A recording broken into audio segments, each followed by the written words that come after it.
News 9 టీవీకి స్వాగతం. జమ్మికుంటలో ఇసుక కొరతపై బీజేపీ సమర శంఖం పూరించింది.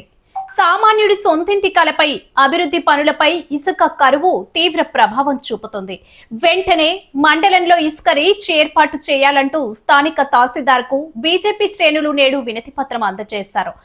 భారతీయ జనతా పార్టీ మండల శాఖ పక్షాన జమ్మికుంట తహసీల్దార్ గారికి ఇసుక మీద అంటే ఇసుక రీచ్ ఇక్కడ ఏర్పాటు చేయాలని, ఎందుకంటే సామాన్యులకు ఇసుక అందకుండా అంటే ఇల్లు కట్టుకునే వాళ్ళకి కానీ ఇప్పుడు జీపీ అభివృద్ధి పనుల భాగంగా కానీ కేంద్ర ప్రభుత్వం ఇచ్చిన ఈజీఎస్ నిధులకు కానీ సంబంధించిన ఇసుక లేక ఎక్కడ కూడా అభివృద్ధి కనపడట్లేదు.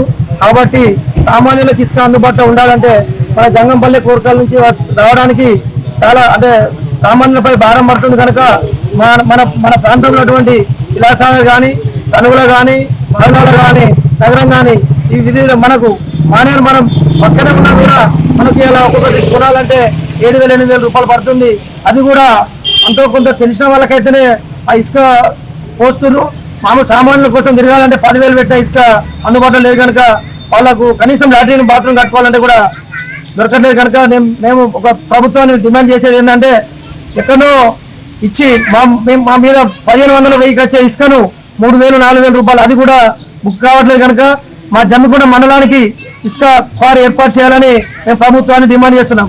ఇదే విధంగా ఇది ఒక 2-3 రోజులలో కనుక ప్రభుత్వం అమలు చేయకపోతే భారీ ఎత్తున ధర్నా చేసి సామాన్యులకు ఇసుక అందుబాటులో వచ్చే వరకు కూడా మేము రోడ్లపై బైఠాయించి ఉద్యమాలు చేస్తామని మేము ప్రభుత్వాన్ని హెచ్చరిస్తున్నాం.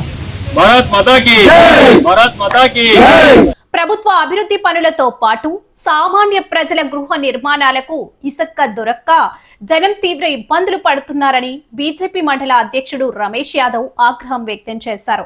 అధికారుల నిర్లక్ష్యం వీడి తక్షణమే ఇసుక రీచ్ ఏర్పాటు చేయాలని, లేని పక్షంలో ప్రజలను సమీకరించి మండల వ్యాప్తంగా పెద్ద ఎత్తున ఉద్యమాన్ని ఉధృతం చేస్తామని హెచ్చరించారు. ఈ కార్యక్రమంలో బీజేపీ ముఖ్య నేతలు, స్థానిక ప్రజా ప్రతినిధులు భారీ సంఖ్యలో పాల్గొన్నారు. చూస్తూనే ఉండండి న్యూస్ 9 టీవీ.